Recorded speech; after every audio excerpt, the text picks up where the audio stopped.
Hello मेरे प्यारे दोस्तों, स्वागत है आप सभी का यस कहानी 369 में। तो चलिए कहानी का अगला भाग शुरू करते हैं। तो दरवाजा खोलने के बाद अजीत ने देखा कि मन्नू उसके सामने खड़ी है। उसका मुंह खुला का खुला रह गया, लेकिन मन्नू ने उसे नहीं देखा था क्योंकि मन्नू अपनी ड्रेस पर लगे कीचड़ के दाग साफ करने में लगी थी। इसी बात का फायदा उठाने के लिए अजीत ने हाथ में पकड़ी हुई किताब से अपना चेहरा ढक लिया। कुछ ही सेकंड बाद मन्नू ने भी अपना ध्यान कपड़ों से हटाकर सामने देखा और वो कहने लगी, आप कौन और चेहरा क्यों ढका हुआ है आपने? रूबी, रूबी, कहाँ हो तुम? अरे अरे भाई, ये किताब को नीचे करो और बताओ तुम कौन हो तुम? अजीत के पसीने छूट गए। वो बिना देरी किए अपना मुंह किताब से ढके हुए अपने कमरे की तरफ भागा, लेकिन चेहरा किताब से ढके होने की वजह से उसे रूम कहाँ है ठीक से दिख नहीं रहा था। वो इधर उधर घूमता रहा और मन्नू भी उसके पीछे पीछे घूमती रही और बार बार उससे पूछती रही कि किताब हटाकर चेहरा क्यों नहीं दिखाते। अजीत कमरा ढूंढते ढूंढते गलती से किचन में आ गया, जहाँ रूबी और राहुल ऑलरेडी थे।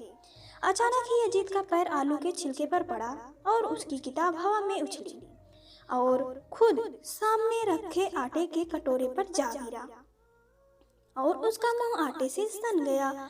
जब उसने कटोरे से मुंह बाहर निकाला तो राहुल और रूबी उसको देखकर हंसने लगे। अजीत ने कुछ देर सबको देखा, उसने मन्नू को भी देखा और वो समझने की कोशिश करने लगा कि मन्नू ने उसे पहचाना या नहीं, लेकिन आटे से मुंह सन जाने के बाद मन्नू उसे नहीं पहचान पाई। फिर अजीत ने जमीन पर गिरी अपनी किताब को उठाया और सीधा अपने रूम में चला गया और रूम को लॉक कर दिया। फिर मन्नू ने रूबी से बात करना शुरू किया। रूबी, जरा समझाओगी कि क्या चल रहा है यहाँ? ये दोनों कौन हैं? फिर रूबी ने जवाब दिया, ये हमारा हाउस मेट्स है। मिस्टर गोयल ने इन दोनों को हमारे बगल वाला रूम किराए पर दिया है। इतने में राहुल बीच में कूद पड़ा। जी बिल्कुल सही, हम हाउस मेट्स हैं। हम आज से ये घर भी बांटेंगे और सुख दुख भी। उसने बड़े फिल्मी अंदाज में इस बात को कहा और अपनी बात जारी रखी। मेरा नाम राहुल है और मेरा दोस्त है, उसका नाम है अजीत। अजीत का नाम लेने ही वाला था कि तभी रूम के अंदर से अजीत ने राहुल को एक जोरदार आवाज दी और राहुल बात करते करते रुक गया और रूम की तरफ चला गया। उसके जाते ही मन्नू ने रूबी को कोहनी पकड़ा और फुसफुसाते हुए कहा, रूबी, तू पागल हो गई है क्या? ये किन बंदरों को तूने घर में घुसेड़ लिया है? अगर तेरे और मेरे मम्मी पापा को ये बात पता चली कि हमारे साथ दो अनजान लड़के रह रहे हैं तो वो क्या सोचेंगे? हमें वापस लखनऊ बुला लेंगे। फिर रूबी ने धीरे से अपनी कोहनी छुड़ाई और जवाब में कहा, देख मन्नू, ये कोई हमारे माँ बाप दादा की प्रॉपर्टी तो है नहीं। इसके मालिक मिस्टर गोयल हैं। वो जिसे चाहे अपनी प्रॉपर्टी किराए पर दे सकते हैं और हम इस पर पूरे घर का किराया तो अफोर्ड कर नहीं सकते और ऊपर से तेरे पास अभी जॉब भी नहीं है, तो हमें एडजस्ट तो करना होगा। मन्नू को रूबी की बात सही तो लगी, लेकिन वो अंदर से कहीं सहमत नहीं थी, इसलिए उसने रूबी से कहा, ठीक है, लेकिन इन दोनों बंदरों को सिर्फ 1 महीना ही बर्दाश्त कर सकती हूँ। मिस्टर गोयल को अगले महीने इन्हें यहाँ से जाने के लिए कहना होगा। और रही बात की किराए की, अगले महीने से हम इस पूरे घर का किराया अफोर्ड कर लेंगे क्योंकि मेरी जॉब लग गई है। ये सारी बातें सुनकर रूबी बोली, अरे वाह मन्नू, तेरी जॉब लग गई। और दोनों सहेलियां एक दूसरे के गले लग गई।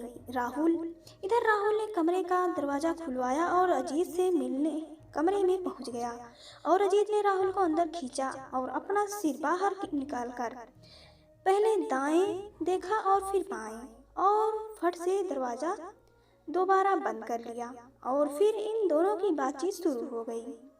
अजीत, तूने अब अपना मुंह साफ नहीं किया। अजीत उसे चुप कराते हुए अपनी कहानी शुरू की। अबे मुंह को छोड़ राहुल, अभी तो सिर्फ गंदा हुआ है, हो सकता है थोड़ी देर बाद टूट भी जाए। राहुल ने आंखें चौड़ी करते हुए पूछा, ये तो क्या कह रहा है? अजीत ने उसे अपने और मन्नू के बारे में इंटरव्यू की पूरी दास्तान सुनाई। सुनने के बाद राहुल ने कहा, तू किसी दिन बहुत बड़ी मुश्किल में खड़ी करेगा। मुझे तुझसे यह उम्मीद नहीं थी। तू एक मासूम लड़की की नौकरी खा गया। तुझे तो अजीत बीच सड़क पर 100 कोड़े लगाकर इस देश से ही बाहर निकाल देना चाहिए। राहुल ने जवाब में कहा, अबे तू कैसा दोस्त है? ये सब मैंने तेरे लिए ही तो किया है यार। तूने ही तो कहा नौकरी ढूंढ वरना कर्जा कैसे चुकेगा। सोच राहुल, अगर ये जॉब नहीं मिलती तो बंटी भाई का कर्जा हम कहाँ से चुकाते? और अभी तो कर्जा गया भी नहीं है यार। और मैं नहीं चाहता मेरे दोस्त की बंटी भाई तुझे किडनैप कर ले और तेरी किडनी फेफड़े बेचकर अपना कर्जा वसूल करे। तुझे कुछ हो जाएगा तो मैं क्या करूँगा? राहुल ने ये बातें सुनकर कहा, दोस्त मुझे माफ़ कर दे। मैं बहुत बड़ी गलतफहमी का शिकार हो गया, तुझे गलत समझ बैठा मैं। लेकिन तू फिक्र मत कर, हम इस घर में भी रहेंगे और तू जॉब पर भी जाएगा। अजीत ने राहुल को गले लगा लिया और कहा, राहुल तू पहले एक काम कर, बाहर हमारी जो गाड़ी खड़ी है उसे कहीं दूर करके आ, क्योंकि वो गाड़ी मन्नू ने देख रखी है। अरे देख क्या रखी है, वो उसमें बैठ चुकी है। अगर उसकी निगाह गाड़ी पर पड़ गई तो वो पहचान जाएगी। राहुल ने अजीत को अपने से अलग किया और उसके कंधे को जोर से पकड़कर कहा, तू टेंशन मत ले, मैं गाड़ी को ठिकाने लगाकर आता हूँ। बस कमरे से बाहर मत निकलना, ओके? लंबी लंबी सांसें ले, रिलैक्स कर।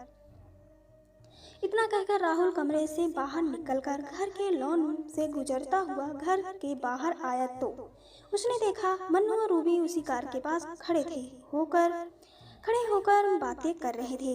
वो आगे बढ़ते बढ़ते रुका और कुछ सोचकर धीरे धीरे कदमों से चलता हुआ उन दोनों के पास गया और उसने पूछा कि बाहर क्यों खड़ी हो। मन्नू ने उससे सवाल किया, ये गाड़ी तुम्हारी है? राहुल घबरा गया। उसने हड़बड़ाते हुए कहा, ये गाड़ी रेलगाड़ी छुक हमारी नहीं है, नहीं, ये तो मेरे दोस्त की है। इतना सुनकर मन्नू ने कहा, कौन दोस्त? वही चेहरे पर आटा लगाकर घूमने वाला? मेरा मतलब जो तुम्हारे साथ यहाँ रहने आया है। राहुल के लिए एक पेचीदा सवाल था। वो कुछ सेकंड रुका और बोला, नहीं, वो नहीं, उसके खानदान में किसी ने कार नहीं देखी। मेरा एक और दोस्त है, ये उसकी गाड़ी है जो मुझे वापस करके आनी है। जरा मुझे साइड देंगी आप? मैं उसे वापस कर आऊं। मन्नू ने उसे रोकते हुए कहा, नहीं रुको, मैं भी तुम्हारे साथ चलूंगी। मुझे मार्केट भी जाना है, थोड़ी खरीदारी करनी है। कल मेरा ऑफिस का पहला दिन है उसके लिए, और मैं तुम्हारे दोस्त से मिल भी लूंगी जिसकी ये गाड़ी है। राहुल ने कंफ्यूज होकर हवा में दोनों हाथ उठाकर कहा, ओके, बस मुझे 5 मिनट दो, मैं आता हूँ और फिर चलते हैं। बस 5 मिनट। इतना कहकर वो वापस घर के अंदर भागा। मन्नू और रूबी उसको इस तरह से भागते हुए देखकर हैरान हो रहे थे और सोच रहे थे, आखिर ये इंसान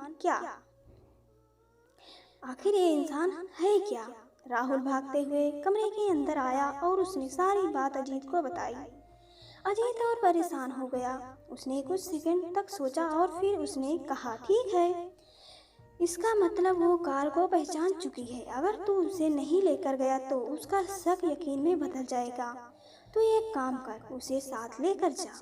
फिर राहुल ने हैरत से अजीत की तरफ देखा और कहा, अबे तू पागल हो गया है क्या? उसे किस दोस्त से मिलाऊंगा? फिर अजीत ने राहुल के कान में कुछ फुसफुसाते हुए कहा और वो समझ गया। राहुल थोड़ी देर बाद घर के बाहर आया और उसने मन्नू को कार के अंदर बैठने को कहा और वो दोनों वहां से निकल गए। लेकिन आगे क्या होगा? अब मन्नू और राहुल कार में साथ साथ जा रहे थे। राहुल बहुत धीरे गाड़ी चला रहा था और मन्नू उसको गुस्से से घूरे जा रही थी। इधर अजीत अपने कमरे में अपने कपड़े बदल रहा था। उसने कपड़े बदले और उसने धीरे से अपने कमरे को अंदर से लॉक किया और कमरे के पीछे वाली खिड़की खोली और मौका देकर उस खिड़की से बाहर आ गया। फिर दबे पांव वो घर के दरवाजे तक गया और मौका देकर वहां से भाग निकला। इधर राहुल बहुत ही टेंशन में कार ड्राइव कर रहा था। अचानक उसका फोन बजने लगा। उसने तुरंत फोन उठाया और कहा, हाँ भाई, हम कीर्ति नगर की मार्केट में ही हैं, तू यहीं आ जा, बहुत देर लग गई मैं जानता हूँ। क्या करूँ, ट्रैफिक जाम था। मैं तुझे तुझे लोकेशन मैसेज कर रहा हूँ। हाँ, आजा जल्दी। दरअसल राहुल अजीत से ही बात कर रहा था। राहुल ने गाड़ी साइड में रोकी और मनु से कहा, तुम जब तक अपनी खरीदारी कर लो। मनु ने एक टूक जवाब में ना कहा और कहा, पहले तुम्हारे दोस्त को आने दो। आधा घंटा बीत गया और मनु राहुल को घूरे जा रही थी। राहुल भी कार में एयर कंडीशनर चलाने के बाद भी पसीने से लथपथ था। अचानक मनु की नजर राहुल से हटकर सामने से आते हुए अजीत पर पड़ी। उसने तुरंत अपना सिर खिड़की से बाहर निकाल कर देखा। अजीत ने रफ्तार तेज की और वो कार के पास आ गया। राहुल और मन्नू भी कार से बाहर उतर आए और फिर राहुल ने नाटक करते हुए कहा, अरे अरे यार राहुल, तू मन्नू के साथ। राहुल ने भी नाटक करते हुए कहा, क्या तू इन्हें जानता है? इतने में मन्नू बोल पड़ी, बहुत अच्छे से, यही तो मेरे बॉस हैं, मुझे नहीं पता था राहुल की मिस्टर वर्मा ही आपके दोस्त हैं। I am sorry. फिर अजीत ने कहना शुरू किया, अरे भाई, ये तुम इसको सॉरी क्यों बोल रही हो मन्नू? क्या हुआ, मुझे कुछ समझ नहीं आ रहा। फिर राहुल ने भी मौका देकर डायलॉगबाजी शुरू की, कुछ नहीं मेरे दोस्त, ये मेरी हाउसमेट है, हम एक ही घर में ही रहते हैं। अजीत ने झूठी हंसी हंसते हुए कहा, राहुल, मिस मन्नू को कभी दिक्कत नहीं होनी चाहिए, समझे? अजीत की यह बात सुनकर मन्नू की आंखों में थोड़ी सी चमक आ गई और वो थोड़ी सी शर्मा गई। अजीत ने जल्दी का नाटक किया और कहा, अच्छा मिस मन्नू और राहुल, मुझे जाना है, देर हो रही है, फिर मिलते हैं। फिर राहुल ने उसे कार की चाबी दे दी और अजीत कार लेकर चला गया। लेकिन मन्नू उसे जाते हुए देख रही थी, एक हल्की मुस्कान के साथ। आप समझ ही रहे होंगे ये मुस्कान उसके चेहरे पर क्यों थी। अब मन्नू ने बाजार से कुछ सामान खरीदा और राहुल के साथ घर वापस जाने के लिए पैदल निकल गई। राहुल उसका सामान अपने कंधों पर लादे हुए धीरे से चल रहा था। तभी मन्नू ने राहुल से बात करने की कोशिश की। राहुल, मुझे पता नहीं कि मिस्टर वर्मा तुम्हारे दोस्त हैं, उन्हें कुछ भी मत बताना। मैं काफ़ी शर्मिंदा हूँ कि मैंने तुम पर शक किया। राहुल भी मौके का फ़ायदा उठाते हुए बोला। तो मेरे दोस्तों, अगला भाग जानने के लिए कि क्या होता है आगे, तो इस कहानी में बने रहिए और अगर पसंद आए तो वीडियो को लाइक करें, शेयर करें और चैनल को सब्सक्राइब करें। और यहाँ तक कहानी सुनने के लिए आप सभी का दिल से धन्यवाद।